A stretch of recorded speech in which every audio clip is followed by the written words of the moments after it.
जो अभियान चलाया जा रहा है वो बहुत आवश्यक है, लेकिन जो यहाँ पर दीदियां बैठी हुई हैं तो इन सब लोगों को तो मालूम है ना। पिछली बार तो जब हम आए थे तो वो तो दरभंगा में हुआ था, इस बार समस्तीपुर में। तो आप समझ लीजिए इसका अब तो आप लोगों को तो मालूम ही है कि क्या हुआ था।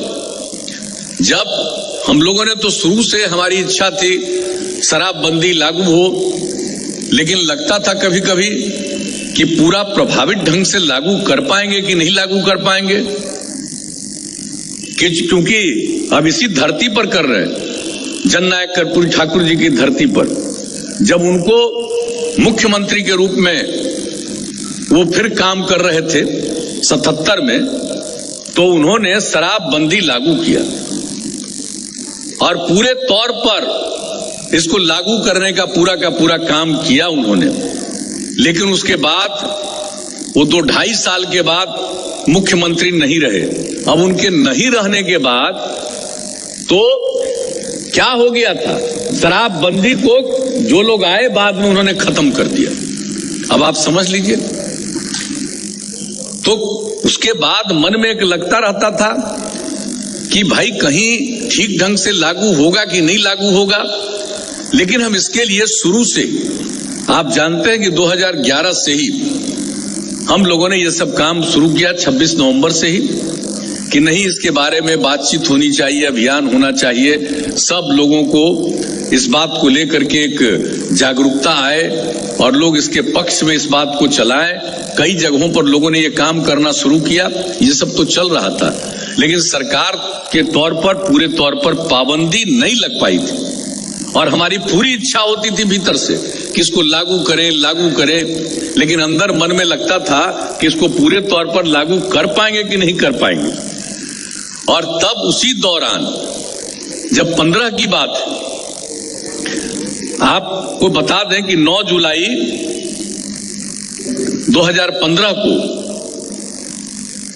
पटना में श्री कृष्ण मेमोरियल हॉल में महिला विकास निगम एवं DFID, वो तो इंग्लैंड का DFID था, उसका डिपार्टमेंट है, वो यहां के लिए कुछ काम कर रहा था। तो उन लोगों ने एक आयोजन किया था, एक बैठक का आयोजन किया था, उसमें मुझको भी बुलाया था। तो जब हम उसमें गए थे, वो ग्राम वार्ता का कार्यक्रम था।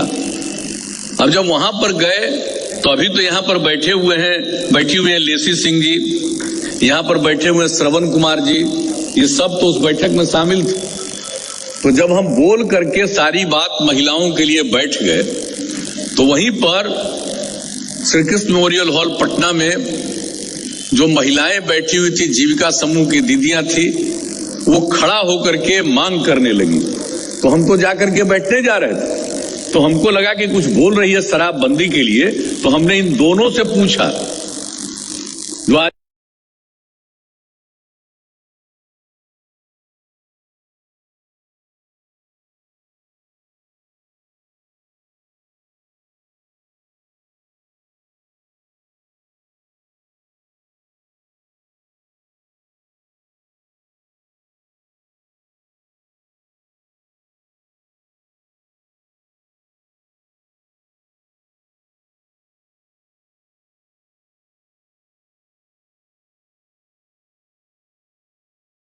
यहाँ मौजूद हैं, इन दोनों से पूछा कि क्या बात। हम लोगों ने फिर वो 26 तारीख को जो हमने करना शुरू किया था, मद्य निषेध दिवस के रूप में उसको मनवाते थे, तो वो कार्यक्रम फिर था 26 नवंबर को 2015 में चुनाव के बाद, जब हम लोगों ने शपथ ग्रहण कर लिया तो उसके बाद था। तो आज हम आपको एक और बात बता देना चाहते हैं कि जब हम लोगों को यह मौका मिल गया, तब हम लोगों ने उस दिन जो बैठक रखा उस दिन बैठक में ही ये बात की चर्चा हुई कि शराबबंदी हम लोग लागू करेंगे। और आप जानते हैं उस समय इस विभाग की जिम्मेवारी हम लोगों ने IAS अधिकारी जो है के पाठक जी, जो आज आपको शुरू में बोल दिए ना, अभी मद्य निषेध उत्पाद एवं निबंधन विभाग के अपर मुख्य सचिव अब है, फिर है, उसी समय ये थे। तो इन्हीं को हमने कहा था, उसके 2-4 ही दिन पहले ये ग्रहण किए थे जगह, और उस समय हमने कहा था, लेकिन उस समय विभाग का नाम मद्य निषेध, और अब जो नाम है इसका नाम मद्य निषेध उत्पाद एवं निबंधन, लेकिन उस समय नाम था इसका उत्पाद निबंधन एवं मद्य निषेध, पहले से विभाग का नाम। तो उसी के ये प्रधान सचिव थे, तो इनको हमने पहले कहा था कि पूरी तैयारी करिए, और उसी दिन पूरी तैयारी हुई कि पूरे बिहार में अभियान चले और हम लोग तो शराबबंदी लागू करेंगे। ये बात 26 तारीख को ही, और इन लोगों ने काफी मेहनत किया 2 साल तक। उसके बाद तो फिर दूसरी जगहों पर चले गए, फिर आए, तो हमने कहा कि भाई फिर यही काम संभालिए। अब इसी काम को फिर जो अभियान चला रहे हैं, तो इन्हीं को हमने के पाठक जी को ही दिया कि भाई आप देख लीजिए, हर हालत में पूरे तौर पर बहुत ही प्रभावी ढंग से ये लागू होना चाहिए। तो इसके लिए पूरा का पूरा काम कर रहे हैं, और हमारे जितने पुलिस अधिकारी ये सब लोग कर रहे हैं, तो सारे लोग फिर इस काम में लगे। और इसी सिलसिले में क्या हुआ, इस बीच में तो आप जानते हैं, हम तो शुरू से कहते हैं कि जब भी ये अभियान चला, उस समय भी अभियान चला था 2016 में, तो उस समय जो अभियान चलाए थे हम लोग, तो उसमें तो दरभंगा में आए थे जिसकी हमने चर्चा की। तो ये सब काम हम लोग करते रहे, और किस तरह से आज जो कितना बढ़िया ढंग से बोल रही थी, और उस समय तो सब जगह जो हम 9 जगह गए, तो इसी तरह से हमने महिलाओं की बात सुनी, कितना उत्साहित थी। आज भी बोल रही थी ना कि पति पीते थे, अब बाद में उन्होंने पीना छोड़ दिया, तो कितना अच्छा लगा सुन करके, इन सब लोगों की बात सुन करके कितना अच्छा लगता है। और उस समय की बात हम कभी भूलते नहीं है। जब 16 में घूम रहे थे, तो एक जगह एक महिला ने कहा कि मेरे पति शराब पीते थे, और शाम में शराब पी करके आकर के घर में झगड़ा करते थे, देखने में बहुत खराब लगते थे। और अब जब से शराबबंदी लागू है, तब शाम में आते हैं, बाजार से तरकारी खरीद करके घर के लिए लाते हैं और मुस्कुराते हैं, अब देखने में अच्छे लगते हैं। तो जब शराबबंदी लागू हुआ, जो घर में शराब पीता था, और शराबबंदी लागू होने के बाद उसको शराब छोड़ना पड़ा, तो कितना बड़ा परिवर्तन आया। बहुत लोग तो उस समय मांग करते थे ना कि भाई शराब पीने के लिए भी जो लोग मान लीजिए कि जिसको कई तरह का इलाज होता है, बीमार है, उसको शराब पीने के लिए कहता है कि हाँ पी सकते हो, तो उसको पीने दीजिए। हमने कहा कहीं संभव है जी? शराब पीने से किसी का तबीयत ठीक होता है? शराब पीने से तो तबीयत खराब ही होती है, वो सबसे खराब चीज है। हम लोग किसी को शराब पीने की इजाजत नहीं देंगे। और हम लोगों ने हॉस्पिटल के माध्यम से सब लोग जो इस तरह के थे, उनको भेज के 15-15 दिन लोगों को रख करके, या उससे भी ज्यादा जिनको रहना पड़ा, रख करके लोग एक एक आदमी समझा कि शराब पीना जरूरी नहीं। तो ये सब काम हम लोगों ने उस समय करवाया, तो ये उस समय करवाया। लेकिन हम तो जब भी अभियान चलाते थे, तो ये तो हमेशा बोलते रहे कि भाई आप कुछ भी कीजिए, ये जो मनुष्य है इसका एक हिस्सा तो गड़बड़ करता ही है। सब लोग सही रास्ते पर चलने वाले नहीं होते हैं, कुछ न कुछ बायां दायां गड़बड़ करता ही है। ये आदमी के कुछ लोगों का ऐसा स्वभाव ही होता है, चंद लोग होते हैं, तो कुछ तो बाएं दाएं करेगा ना। तो क्या क्या काम कर दिया। शराब कोई पी रहा है और कोई शराब पिला रहा, जान ले रहा, जहरीला शराब दे करके, तो कुछ तो घचपच करने वाला होता ही ना है। और अभी फिर देखे कि 40 से भी ज्यादा आदमी शराब पिया और उसके चलते उसकी मृत्यु हो गई।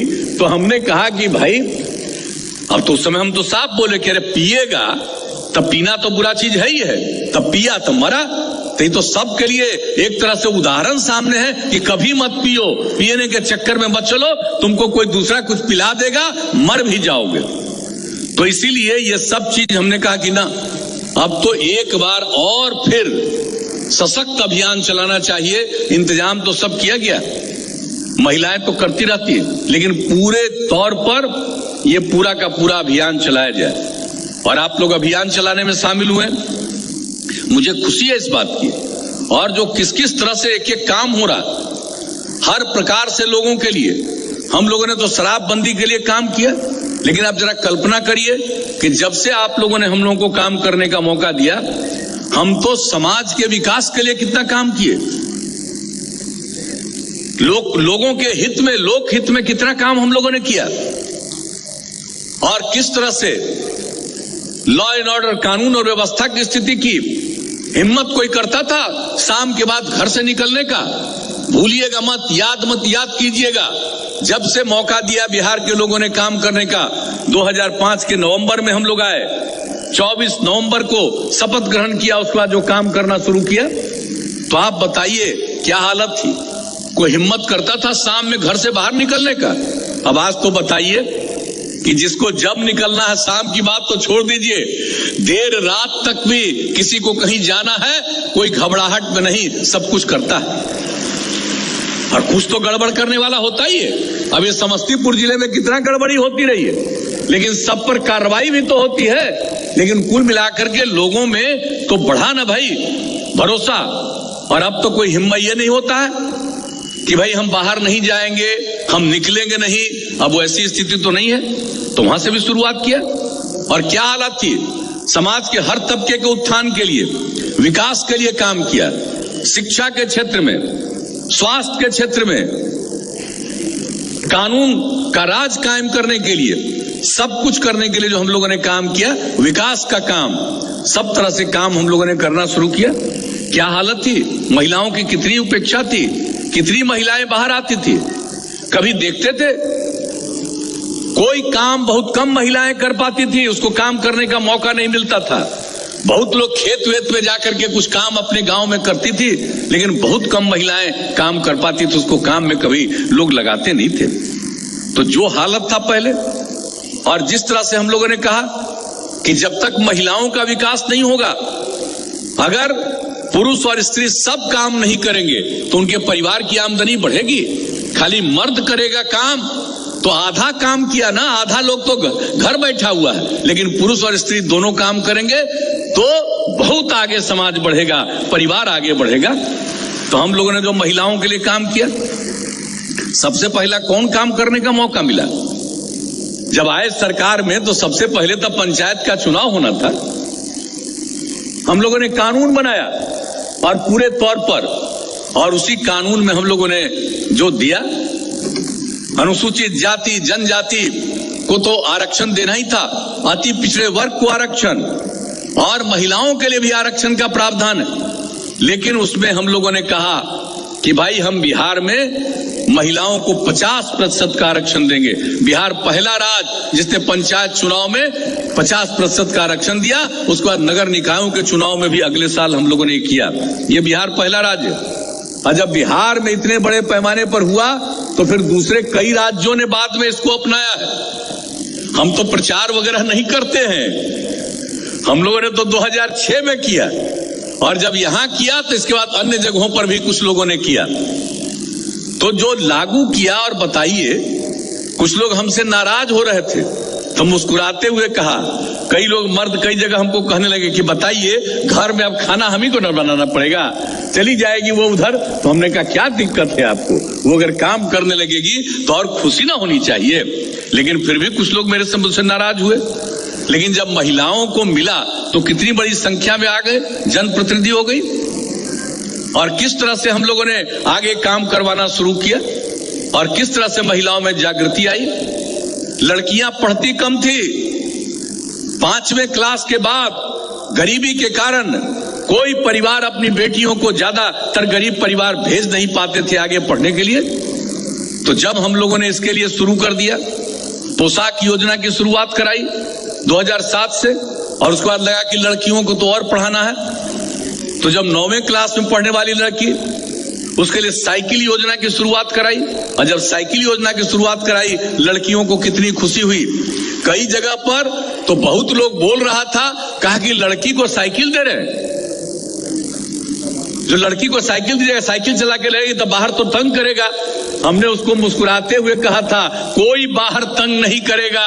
हर परिवार की लड़की जब पढ़ने जाएगी सबको साइकिल मिलेगा, कौन तंग करेगा। और कहीं कोई घटना नहीं घटी, और लड़कियों में कितना उत्साह आया, स्कूल तो जाने ही लगी, और उसके बाद यहां तक कि मैट्रिक की पढ़ाई में। और बाकी जब उसको साइकिल मिल गया तो कभी कभी बाजार से कोई जरूरी चीज लाना है तो स्कूल से लौट करके आने के बाद भी अपनी मां को लेकर के या अपने पिता को लेकर के भी बाजार तक भी लड़कियां जाने लगी। आप सोचिए क्या वातावरण है। और जब उसके बाद लड़कों ने हमसे मांग करना शुरू किया तो 3 साल के बाद तो हमने लड़कों को भी दे दिया साइकिल योजना। और साइकिल योजना जब इतनी हुई, अब लड़कियां कितना पढ़ने लगी।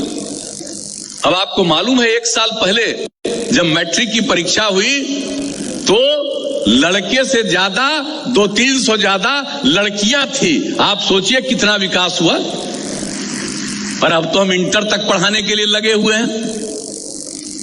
तो हर प्रकार से महिलाओं के उत्थान के लिए, और उसी समय से हम लोगों ने जो देखा कि स्वयं सहायता समूह तो यहां कम है, हम गए थे और कई जगहों पर हम लोगों ने उनसे बात किया, मुजफ्फरपुर में।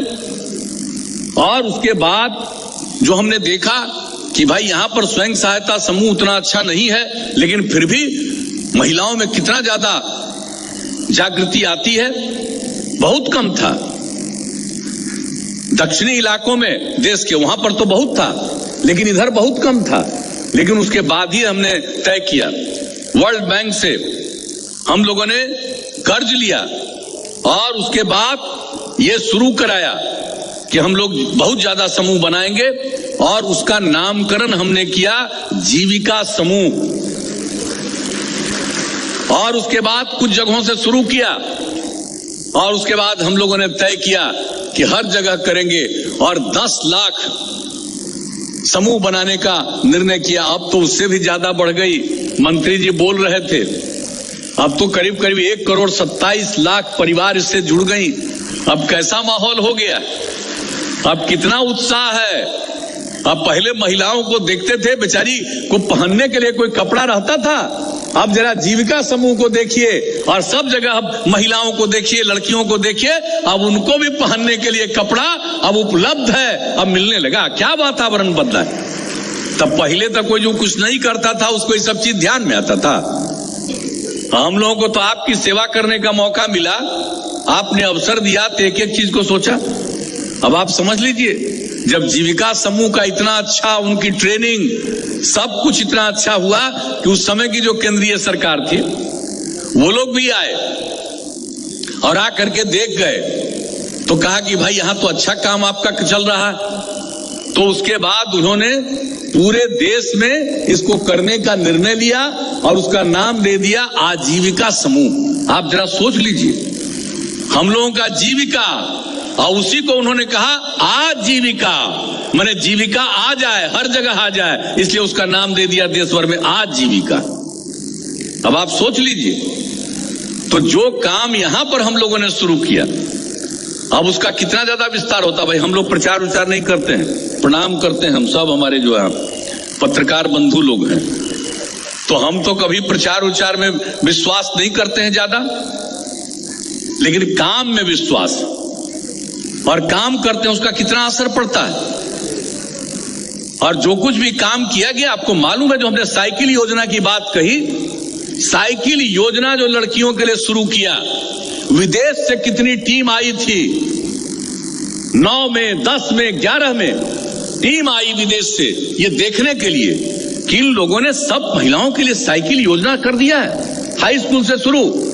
इसको देखने के लिए इंग्लैंड और कहां से आया और उसके बारे में कैसी रिपोर्ट प्रकाशित हुई थी। अब तो हमको लोग नहीं याद रखना चाहते हैं, बहुत लोग, उसको तो आजकल तो आ गया है सोशल मीडिया न जी, हम मोबाइल पर न सब चीज आजकल सब दिखाते रहता है, तो ये सब तो सब बतवा को लोग खत्म कर देगा। लेकिन जान लीजिए कि जो काम किया गया उसका कितना बड़ा प्रभाव पैदा हुआ था। और आज आप समझ लीजिए समाज में किस तरह से हो रहा। और हमने तो कहा महिलाओं को पढ़ाएंगे और कहा कि भाई खाली लड़का पढ़ेगा लड़की भी पढ़ेगी, तब देखिए तो लड़का लड़की सब कोई भी स्कूल में अब संख्या लगभग बराबर। ये वातावरण करते हुए हम लोगों ने जो सारा काम किया तो उसके चलते कितना विकास हुआ। और महिलाओं की ही मांग है कि भाई शराबबंदी लागू हो, तो हम लोगों ने शराबबंदी लागू कर दिया। और उसके बाद भी हम लोगों ने देखा भाई समाज सुधार की बात करते हैं तो सबको कहा कि भाई तो जो कुछ भी चर्चा है, बाल विवाह और दहेज प्रथा, माने कितना लोग लड़कियों को और दहेज लेने के कारण और शादी होती है और किस तरह से लड़कियों को कितना कष्ट उठाना पड़ता है। और कम उम्र में शादी होगी, अभी तो आज बता रही थी, लेकिन कम उम्र में शादी होती है तो जो बच्चे पैदा होते हैं उसमें से बहुत बड़ी संख्या में बच्चे ऐसे हो जाते हैं जो उसका जो हाइट है वो बहुत नीचे रह जाता है। ये भी जान लीजिए, जो पूरे देश भर का जो साइज है उसमें जो कम उम्र में शादी हो जाती है और जो बच्चे और बच्चियां पैदा होती है तो उसका भी साइज बहुत नीचे चला जाता है। तो ये सब चीजों को, इसको ठीक ढंग से लोगों के बीच में प्रचारित करना और लोगों को बताना, और अनेक प्रकार की बीमारियां पैदा होती है, ठीक ढंग से वो लड़की आगे काम नहीं कर पाती। तो ये सब चीज इसके साथ साथ हम लोगों के लिए बहुत आवश्यक है। तो हम लोग ये सब चीज करना चाहते हैं और आप जानते हैं कि हम लोगों ने इसके लिए जितना भी अभियान चलाया है आप सबको पूरे तौर पर मालूम है। हर तरह से हम लोगों ने जो काम करना शुरू किया, दहेज प्रथा के लिए भी, बाल विवाह से मुक्ति के लिए भी, तो किस तरह से इसकी शुरुआत हम लोगों ने की। शराबबंदी का शुरुआत किया 16 से, और 17 में जो 2 अक्टूबर का राष्ट्रपिता महात्मा गांधी बापू का जन्मदिन था, 2017 में 2 अक्टूबर को ही हम लोगों ने बहुत बड़ा सम्मेलन किया। और पटना में जानते हैं ना, जो बापू सभागार नामकरण किए हैं, जितना बड़ा हॉल है ये देश में कहीं उतना बड़ा नहीं है। 5000 लोगों के बैठने को ही हम शुरू किए, उसका नामकरण किया बापू सभागार। अब बापू सभागार उसका नाम दिए, और उसका जो उद्घाटन किया, उद्घाटन इसी कार्यक्रम से हुआ कि किस तरह से हम लोग जो बाल विवाह और दहेज प्रथा के उन्मूलन के लिए काम करेंगे। पूरे देश का राज्यव्यापी सामाजिक अभियान इसकी शुरुआत कराई, या उसी दिन से 2 अक्टूबर 2017 से तो ये सब काम किया गया। और ये बात की गई, दहेज प्रथा भी एक ऐसी सामाजिक कुरीति है जो कानूनन अपराध होने के बावजूद समाज में पूरी अभी स्वीकार्यता के साथ व्याप्त, बहुत गंदी चीज है। कानून बना हुआ है, कानून बना हुआ है दहेज प्रथा और बाल विवाह के खिलाफ, लेकिन इसके बाद भी लोग नहीं मान रहे। दहेज वगैरह लेना तो कितनी बुरी चीज है। तो हम लोगों ने तो तय किया, पहले भी तय किया था कि भाई हम लोग तो नहीं जाएंगे। अगर कोई शादी करेगा तो लिखेगा कि हम दहेज नहीं लिए, लिख करके वही जो अपना निमंत्रण का कार्ड देता है तो उसी में जाएगा, तभी जाएंगे। इस बार तो खैर कोरोना के बाद जो शुरू हुआ तो हम लोग कई जगहों पर चले गए, कहा कि भाई कोरोना वाला दौर है इस बार, लेकिन अब फिर कह दिया कि अब आगे फिर अगर कोई शादी करेगा तो लिखेगा कि हम इसमें दहेज नहीं लिए हैं, तभी जाएंगे। और आप लोगों से भी अपील करेंगे कि अगर ये तय कर लीजिएगा कि अगर दहेज नहीं लेगा तभी हम उसके शादी में जाएंगे, तब इसका बहुत असर पड़ेगा। पिछली ही बार असर पड़ गया था। ये जो जीविका की हमारी दीदियां हैं, इन लोगों ने कई जगह कर दिया कि अगर दहेज लोगे तो हम लोग नहीं जाएंगे। कोई आदमी का गांव में आप जानते हैं ये स्थिति आ गई कि अब कोई आएगा ही नहीं, कोई शादी में ही नहीं रहेगा, तो इसका बहुत असर पड़ा था। और बाल विवाह के बारे में तो बात हो ही रही कि उससे बचाव करना है लोगों को, कम उम्र में शादी नहीं होनी चाहिए। तो इन सब चीजों के लिए भी ये पूरे तौर पर पूरा का पूरा अभियान चलाया जा रहा है। तो हम लोग तो यही चाहते हैं कि जो भी, और बाल विवाह दहेज प्रथा के पर भी तो हम लोगों ने मानव श्रृंखला बनवाई थी, तो वो हुआ था 21 जनवरी 2018 में। उसमें भी 13,000 किलोमीटर की अटूट मानव श्रृंखला बनाई गई थी। तो आप सोचिए, उस बार भी हम लोगों ने काम किया। शराबबंदी के लिए अभियान चलाया, तो वो तो 21 जनवरी 2017 में, तो उसके लिए तो देश भर में 4 करोड़ के करीब लोग शामिल हुए थे। इसमें भी शामिल हुए लोग। अब हम यही चाहते हैं कि जब इतना शुरू में किया गया तो अभी हम लोगों को एक एक चीज को सामने देख करके हर प्रकार से काम करना है। और जो बहनें बैठी हुई हैं, अब आप समझ लीजिए कि हमने तो कुछ ही चर्चा आपसे की, लेकिन आप एक तरह से जान लीजिए कि तो जितना हमने महिलाओं के लिए किया वो तो मालूम हुआ, लेकिन शिक्षकों के नियोजन में भी हमने 50% का महिलाओं के लिए दिया, ये भी काम शुरू करवाया हम लोगों ने। और फिर आप समझ लीजिए कि पुलिस में महिलाओं के लिए, यानी पूरे राज्य सरकार की हर सेवाओं में 35% का आरक्षण है महिलाओं के लिए, और पुलिस में कुल मिला के लगभग है 37% का आरक्षण। पहले पूरे में 3% था, लेकिन अब ये जो हो गया 35% महिलाओं का, 37% आरक्षण। और आपको मालूम है कि अब बिहार में पुलिस में 25 करोड़ से ज्यादा महिलाएं, 25,000 से ज्यादा महिलाएं, 25,102 महिलाएं हैं। इतना ज्यादा पुलिस में महिलाएं इस राज्य के किसी प्रांत में नहीं है। आप सोच लीजिए, बिहार एक गरीब राज्य है और यहां पर जो हम लोग काम करते हैं, तो गरीबी से मुक्ति दिलाने के लिए अगर महिलाएं आगे बढ़ेंगी और पुरुष और स्त्री मिलकर के काम करेंगे, तभी हम गरीबी से आगे निकल पाएंगे, विकास के रास्ते पर जाएंगे। इसलिए ये सब अभियान चलता है। तो आप लोगों से उम्मीद क्या लेकर के आए? यही उम्मीद लेकर के आए हैं कि भाई हम लोग तो रात दिन काम सबके लिए कर ही रहे हैं, लेकिन अब आपका दायित्व कि पूरे तौर पर शराबबंदी लागू किया आप ही लोगों की मांग पर, एकदम इसके बारे में हमेशा और सब कुछ बता दिया गया कि अब कहीं पर कुछ है गड़बड़ तो आप खबर कर दीजिए, कार्रवाई होगी, ये सब तो होगा ही। लेकिन इसके साथ साथ हम कहेंगे सब हमारे जीविका समूह की जो दीदियां, हम तो यही कहेंगे कि भाई तैयार रहिएगा, कहीं अगर कोई गड़बड़ करे तो उसके खिलाफ में अभियान चलाइएगा, जुलूस निकालिएगा, सब तरह का काम करिए ताकि कोई गड़बड़ नहीं कर पाए। और बाल विवाह और दहेज प्रथा के बारे में भी घर घर में इस बात को करते रहिए। कोई अगर जैसे आपने आज चर्चा की बताया, तो इसी तरह से पूरे बिहार में अगर ये करते रहिएगा कि भाई ये बच्चियों को इस तरह से कम उम्र में शादी मत करो, तो आप अगर बच्ची हो या बच्चा हो, किसी को भी शादी मत करिए कम उम्र में। और दूसरी बात है, अगर दहेज लेकर के कोई शादी कर रहा है, और दहेज प्रथा के शिकार महिलाएं कितनी होती, कितनी लोगों की हत्या हुई है और कितनी लोग उसकी शिकार हुई है, लड़कियां, उसको आत्महत्या करनी पड़ी। तो उससे बचाना है ना जी, इससे तो मुक्ति दिलाना है। और उसके बच्चे और बच्चियां जो पैदा होती है, उसमें भी बहुत बड़ी संख्या में उसको कई तरह की बीमारियां होती है। तो इसलिए इसके लिए हम लोगों को पूरे तौर पर, और जहां तक शराब का सवाल है, ये भी कितनी बुरी चीज है। और शराब के बारे में तो जितना ज्यादा बीमारी होता है, और आप जानते हैं कि हम लोगों ने जो इस बार का अभियान चलाया है, तो ये समाज सुधार अभियान में ये कागज हर जगह बंटवा रहे। अब ये कागज सब गौर से पढ़िएगा।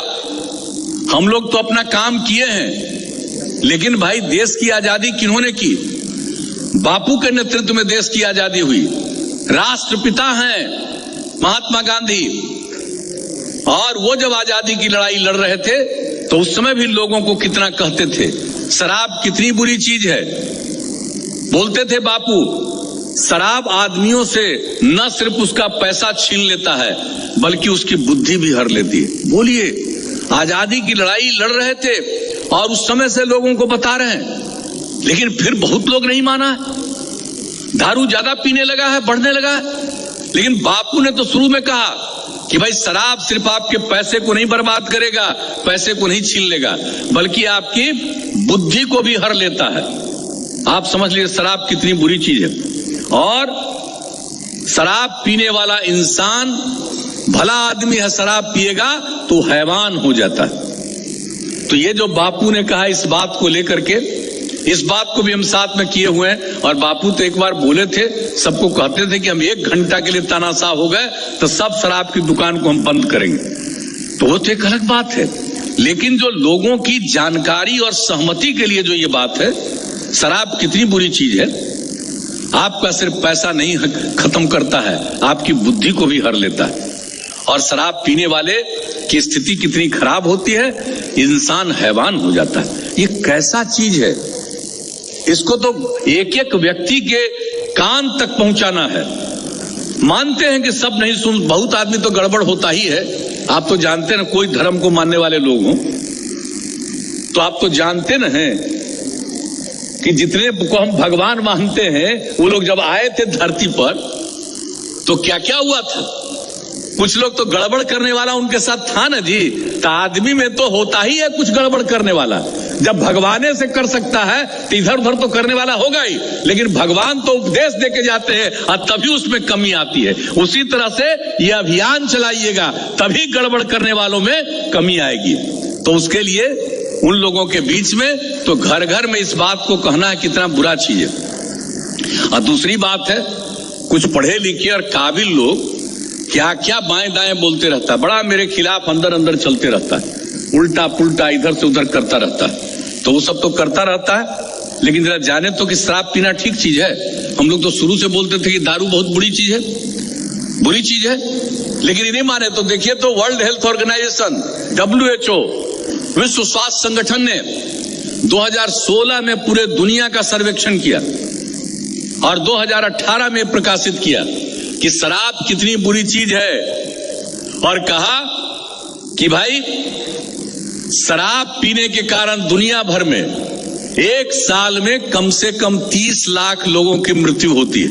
आप सोच लीजिए, आमतौर पर मृत्यु होना कोई आया है तो उसको तो जाना ही है, लेकिन समय पर नहीं, दारू पीने के कारण पहले ही चला जाता है।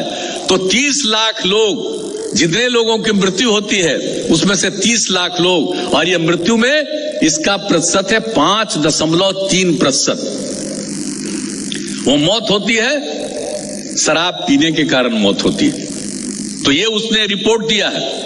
दूसरी बात है कि 20 से 39 साल की आयु वाले जो लोग हैं, इसका जो मौत है शराब पीने के कारण 13.5%, जितने लोगों की मौत होती है 13.5% की मौत ये कम उम्र वाले 20 से 39 साल वाले शराब पीते हैं। दुनिया भर की कहानी है, ये जान लीजिए। खाली बिहार की बात नहीं, भारत की बात नहीं, ये दुनिया भर के जितने विकसित देश हैं, बड़े बड़े देश हैं, अमीर देश हैं, और सब जगह का सर्वे करके पूरे दुनिया का एक साथ हर देश का कि कहां कितनी मौत, कितना शराब कौन पीता है, क्या करता है और क्या स्थिति है शराब पीने से, उसके बाद उन लोगों ने रिपोर्ट जारी की। और कितनी गंभीर बीमारियां होती है आप समझ लीजिए कि टीबी, HIV, एड्स, डायबिटीज, ये सबसे जितने लोगों की मौत होती है ना इस बीमारियों के चलते, उससे ज्यादा मौत दारू पीने के कारण होती है। ये इनकी रिपोर्ट है WHO की, वर्ल्ड हेल्थ ऑर्गेनाइजेशन विश्व स्वास्थ्य संगठन की। और इसने बताया कि शराब 200 बीमारियों को पैदा करता है। आप जरा सोच लीजिए, 200 बीमारियों को पैदा करता है। और आप समझ लीजिए कि शराब का सेवन cancer, AIDS, hepatitis, TB, liver और दिल की बीमारियों, मानसिक बीमारी, माता शिशु से संबंधित बीमारियों के साथ साथ हिंसक प्रवृत्ति को भी बढ़ाता है, और महिलाओं के साथ हिंसा में इसकी अहम भूमिका है। सोच लीजिए, ये कहा है महिलाओं के साथ जो हिंसा होती है ये दारू पीने के कारण उसकी बहुत बड़ी भूमिका। अब आप समझ लीजिए, ये नहीं बताइएगा, हमारी बहनें यहां पर हैं, सब जीविका समूह, ये बात भी बताइएगा ना कि भाई बताइए कि महिलाओं के साथ हिंसा में सबसे बड़ी भूमिका दारूबाज की है। तो दारू जब नहीं पिएगा तो महिलाओं के साथ हिंसा की का मामला भी समाप्त होगा। ये दुनिया भर का आंकड़ा है, ये WHO ने प्रकाशित किया। और आप जान लीजिए, शराब पीने के कारण दुनिया भर में जो आत्महत्या करते हैं तो 18% लोग दारू पीने के कारण। जो सड़क की दुर्घटनाएं होती हैं ये दुनिया भर में, तो दारू पी के गाड़ी चलाइएगा तो एक्सीडेंट तो होना ही है।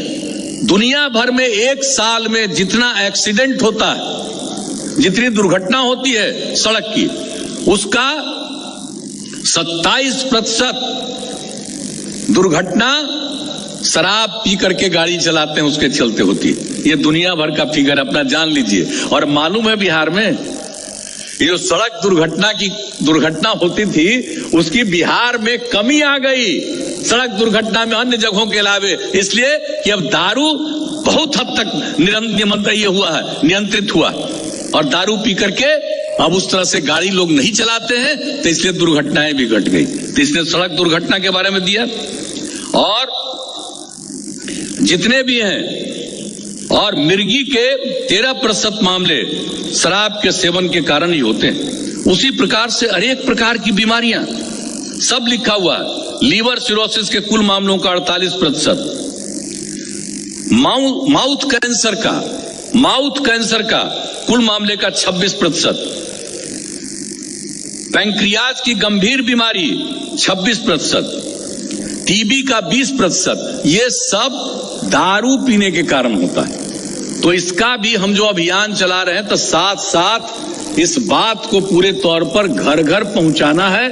सब बच्चे बच्चियों को, एक एक व्यक्ति को ये चीज हमेशा दिखाते रहना है और चाहिए तो ये सब घर पहुंचेगा, इसको इसी तरह से अपने घर में लटका दीजिए ताकि कोई भी होगा घुसेगा तो देखेगा। तो इस तरह से सब किसी के लिए ये काम करते रहिए। और बाल विवाह उन्मूलन और दहेज प्रथा उन्मूलन अभियान का भी इसमें पूरा का पूरा दिया गया है। हमने इन लोगों को कह दिया कि इसको एक अलग से, जैसे ये है इसी तरह से एक अलग से पूरे तौर पर इसके बारे में पूरी बात दीजिए। तो हम आप लोगों को इन्हीं सब बातों के लिए आपके बीच में हम आए हैं। और अभी जो अभियान चल रहा है और इसके लिए जो कार्रवाई हो रही है, तो आप समझ लीजिए कि 16 नवंबर से जो हमने मीटिंग की थी और उसके बाद आप जानते हैं बहुत देर तक हमने बैठक की थी, पूरा समीक्षा किया था। और उसके बाद जो तब से अभी चल रहा है एक्शन और इन लोगों ने बढ़ाया है, पुलिस ने और मद्य निषेध उत्पाद विभाग ने, तो अब आप समझ लीजिए कि कुल मिलाकर के यानी 16 नवंबर के बाद से जब शुरू हुआ 27 दिसंबर तक कुल छापेमारी हुई है 15,300। शराबबंदी से संबंधित 11,370 मामले दर्ज किए गए। 13,000 से अधिक अभियुक्तों की गिरफ्तारी हुई है। 1,89,000 लीटर देसी शराब और 3,24,000 लीटर विदेशी शराब जब्त किया गया। शराब से जुड़े मामलों में 1,788 गाड़ियां जब्त की गई है। और कॉल सेंटर का जो इंतजाम किया गया, पहले कम लोग कह रहे थे, अब लगभग 190 से 200 कॉल प्रतिदिन आ रहा, एकदम लगातार ये लोगों को सूचना देती जी। और नदियों में भी पेट्रोलिंग किया जा रहा है। बहुत लाख तो होता है ना कि नदी उदी के माध्यम से इसी नाव पर चढ़ रहा, उसी में लेके चला जाएगा, तो उसका भी किया जा रहा है हर तरह से। और रेलगाड़ियों में तलाशी अभियान भी जारी है। रेल में भी आता है, लोग कहता किया बेगा देखने के लिए कुछ लेके आ रहा, तो उसमें भी चल रहा है। और चेक पोस्टों पर 24 घंटे वाहन जांच अभियान चलाए जा रहे हैं। तो वाहन जांच का भी अभियान चल रहा है। रास्ता में जो जा रहा है ये पूरा हो रहा है, लेकिन फिर भी तो कुछ इधर उधर है ही। तो हम लोग तो बराबर मीटिंग भी कर रहे हैं और इन लोगों से यही उम्मीद है। और फिर शपथ लिया है एक एक अधिकारी ने, एक एक पुलिसकर्मी ने, सब लोगों ने शपथ लिया है फिर से। और इसी बार 26 तारीख को हम लोगों ने सब लोगों का शपथ कराया नवंबर को। तो अब शपथ फिर से लिए हैं, इसलिए इस बात का ध्यान रखिए, मत पीजिए न पीने दीजिए, लोगों को प्रेरित करिए। तो ये सब काम तो करना ही है।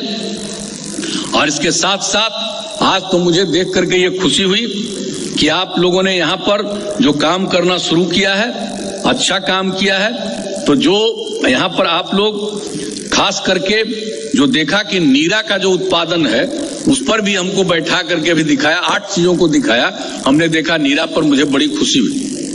अब नीरा के लिए भी तो हम लोग शुरू किए हैं ना भाई, कि ताड़ी न हो। जो ताड़ का पेड़ है उससे अगर सुबह के बाद निकालिएगा तो निकलेगा ताड़ी, और सुबह होने के पहले, सूर्योदय के पहले निकालिएगा तो निकलेगा नीरा। और नीरा कितना पवित्र चीज है। तो उसके लिए तो पूरा 1 साल चला बढ़िया से। बाद में कुछ केरला में घटना घट गई तो उस बात में व्यवधानित हो गया, लेकिन यहां पर तो आप काम कर रहे हैं। लेकिन बाकी के लिए तो करते ही हैं, लेकिन साथ साथ निश्चित रूप से ताड़ के पेड़ पर और लोगों को कई जगह पर लोगों को बता देता है कई तरह की बात। तो हम लोग तो यही कहेंगे कि भाई ताड़ के पेड़ पर जो काम करते हैं, ताड़ी मत निकालिए। और कितनी महिलाएं हैं जिनको ये मदद किया गया सतत जीविकोपार्जन योजना के अंतर्गत, चाहे वो देसी शराब वाले थे या ताड़ी वाले थे, इन सब लोगों को मदद किया गया। और पूरे राज्य आज यहां पर भी बता रही थी कितना मदद किया गया, कितना फायदा हुआ। उसी तरह से जो ताड़ी निकालते हैं, ताड़ी नहीं निकालिए और नीरा का काम करेंगे।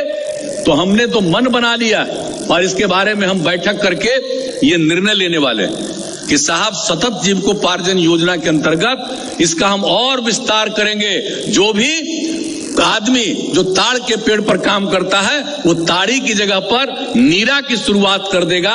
तो उन सब लोगों को, परिवार को सतत जीविकोपार्जन योजना के आधार पर उसको हम मदद करेंगे, 1 लाख रुपए तक की मदद करेंगे कि वो दूसरा व्यापार करेगा। और जो व्यापार करना शुरू करेगा वो, तो उसको कितना लाभ मिलेगा।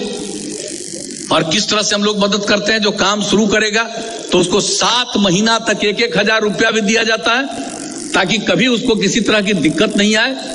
तो सतत जीविकोपार्जन योजना के अंतर्गत हमारे अधिकारीगण भी बैठे हुए हैं। कल ही मीटिंग में हमने ये बात कहा कि अगर ताड़ी को छोड़ करके जो लोग भी नीरा का उत्पादन करेंगे, जरा सुन रहे हैं मेरी बात की नहीं, आपसे में बात कर रहे हैं,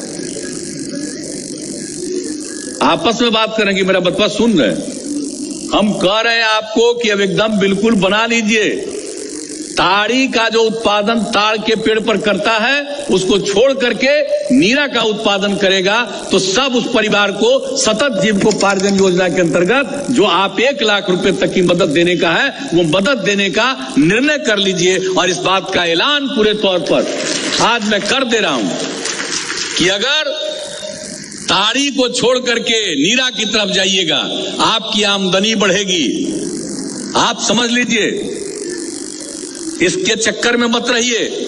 कुछ लोग तो लोगों को बता देते हैं कि अरे भाई ये ताड़ी वाला काम करता है, इसको भी पकड़ लिया जा रहा है, तो ये किया जा रहा है। अरे भाई ताड़ी छोड़ करके नीरा का काम करो, हम लोग तो पूरा का पूरा मदद करेंगे। और किसी भी तरह से गलत काम मत करिए। ताड़ी भी खराब चीज है और अगर नीरा है तो बहुत अच्छा चीज है। तो आज तो यहां पर बैठे हुए हैं ना हमारे डीएम जो है दरभंगा वाले, आप जरा पूछ लीजिए। और डीएम दरभंगा को तो चाहिए ना सबको बताना भाई। जो डीएम दरभंगा हैं, जो पहले कहां थे डीएम, पहले थे वो त्यागराजन नालंदा में। और जब ये अभियान चला 17-18 में तो किस तरह से इन लोगों ने कितना अच्छा बनाया हम तो कभी जानते नहीं थे।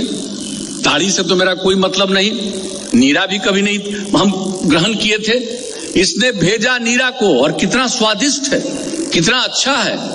और किस तरह से पटना में लोग जो सुबह टहलते थे वो नीरा का ग्रहण करते थे, कितना स्वास्थ्य के लिए वो फायदेमंद है। तो ये सब जब करिएगा, नीरा लीजिएगा भी। और हमको तो देखने का मौका मिला था नालंदा जिले में कई जगह पर जाकर के कि सवेरे सवेरे से जो करना शुरू किया एकदम उसकी पूरी की पूरी नीरा की बिक्री हो जाती थी और उसको इतना फायदा था। वो है ना जी डीएम साहब, कहां है, खड़ा हो, आमने सामने आओ। है? हाँ, और तो नीरा का जिसको देखे, नीरा पीने के बाद अगर बच जाएगा तो उसे पेड़ा निकलेगा, वो तो उसके बाद की चीज है। गुड़ निकलेगा, पेड़ा निकलेगा, लेकिन उसके पहले ही वो इतना बढ़िया है। जो बच जाएगा वो तो 15 दिन तक खराब नहीं होता है, और जो बच जाएगा उसी से पेड़ा बना लीजिएगा। तो ये सब चीज है। तो इस सब को प्रेरित करिए। यही इतना अच्छा नालंदा में उस समय डीएम से कराए और उसके चलते इतने लोग जो भी काम शुरू किया तो उसमें लोगों को कितना लाभ हुआ। लेकिन बाद में फिर वो चीज गड़बड़ा गया है। अब हम लोगों ने तय कर दिया है कि इसको पूरे तौर पर करिए और इसके बाद अन्य चीजों से भी नीरा का उत्पादन बाकी साल जो यहां पर किए हुए वो करवाने के लिए प्रेरित करिए। वो आगे की चीज है, दूसरे नंबर पर है। लेकिन पहला नंबर पर है कि अगर ताड़ के पेड़ से करेगा, यानी ताड़ी जो बनाता है उसकी जगह पर नीरा बनाएगा, तो ये उनके लिए भी फायदेमंद है, और जब नीरा लोगों को मिलेगा पीने के लिए वो भी अच्छा है। तो उसके लिए भी पूरे तौर पर इसको साथ साथ अब चलाइएगा, अभियान चलाइएगा और मिलजुल करके। और हम सब लोगों से यही कहेंगे कि भाई जो आज बात हो रही है आपके बीच में हम आए हैं, तो निश्चित रूप से, और आप तो अभी सीमित ना आए हैं, अभी तो ऐसा तो है नहीं, अभी भी कोरोना का दौर है, इसलिए सीमित लोगों को ही बुलाया जाता है। अगर नॉर्मल पीरियड रहता तो आज तो संख्या बहुत होती, लेकिन लाया इसलिए जाता है, सीमित लोगों को ही इजाजत दी जाती है। तो उसके पीछे आप सब लोगों का भी ये दायित्व है कि अपने अपने इलाकों में इन सारी बातों को पूरे तौर पर अपना जो काम करती हैं वो तो कीजिए ही, लेकिन इसके साथ साथ इस अभियान को चलाइएगा। इससे आपको भी लाभ मिलेगा, समाज भी बेहतर होगा और हम लोगों का राज्य बहुत आगे बढ़ेगा। और आप लोगों ने जो सेवा करने का मौका दिया है, हम तो आपकी सेवा करते हैं और आपकी सेवा करना ही हमारा धर्म है। यही सोच करके हम लोग रात दिन काम करते रहते हैं। तो अब क्या उम्मीद करें कि आप लोग ये जो समाज सुधार अभियान का काम है इसको निरंतर चलाते रहिएगा। हाथ उठा के बताइए। चलिए, सब आप लोगों ने वचन दे दिया हाथ उठा करके, तो इसके लिए मैं आपको हृदय से धन्यवाद देता हूं। और ये जो सारा काम है इससे लोगों को प्रेरित करिए, एकजुट होइए और समाज में इसके साथ साथ जो अन्य काम विकास के होते हैं उस पर भी नजर करिए कि वो ठीक ढंग से हो, सबको उसका लाभ मिले। सब तरह से जो काम किया गया है उन सब चीजों पर भी नजर रखिएगा। हर घर नल का जल, हर के घर के लिए शौचालय, हर घर तक पक्की गली नाली का निर्माण, ये सब काम किया गया। एक बात हम आपको और बता देना चाहते हैं, जो हम पहले भी बताते थे, कि अगर खुले में शौच करिएगा और पीने का पानी ठीक नहीं रहेगा तो बहुत तरह की बीमारी होती है। और अगर खुले में शौच नहीं करिएगा, शौचालय बन गया, बहुत लोगों की आदत है अभी भी खुले में चले जाते हैं शौच करने, जरा उनको भी कहिए कि भाई घर के बाहर शौच करने मत जाइए, आप घर के अंदर अपने शौचालय में ही पखाना में जाइए, बाहर मत जाइए। क्योंकि बाहर अगर जाइएगा, खुले में शौच करिएगा और पीने के लिए जो पानी है वो उपलब्ध लगभग पूरा करा दिया है हर घर नल का जल, तो वही पानी का सेवन करिए, इधर उधर का पानी का सेवन नहीं करिए। तो आपको 90% बीमारियों से छुटकारा मिलेगा अगर आप खुले में शौच नहीं करिएगा। और जो हर घर नल का जल दिया गया है यही पानी पीजिएगा तो आपको निश्चित रूप से बहुत लाभ होगा। तो इसको भी जरा अभियान में चलाते रहिएगा। कहीं ऐसा नहीं हो कि भाई घर में शौचालय है और तब वो बाहर चले जा रहे हैं। तो सबको जरा सा ही सब समझाइएगा, तो इन सब चीजों का अभियान चलाइएगा। तो इन्हीं शब्दों के साथ आप सब लोगों ने जो अपनी बात रखी, मुझे बड़ी खुशी है। इसी तरह से इस अभियान को चलाइए कि घर घर तक एक एक बात पहुंच जाए और समाज में आपस में प्रेम का और भाईचारे का माहौल रहे। हम लोग सब मिलकर के काम करें और राज्य को आगे बढ़ाएं और देश की सेवा में भी अपना योगदान करें। इन्हीं शब्दों के साथ आप सबको बहुत बहुत धन्यवाद। मैं अपनी बात समाप्त करता हूं। तन समर्पित, मन समर्पित और ये जीवन समर्पित, आप सब के लिए माननीय मुख्यमंत्री जी का ये संदेश। जोरदार तालियों से हम सब धन्यवाद दें, माननीय मुख्यमंत्री जी के प्रति आभार प्रकट करें। और आइए अब हम स्मृति चिन्ह माननीय मुख्यमंत्री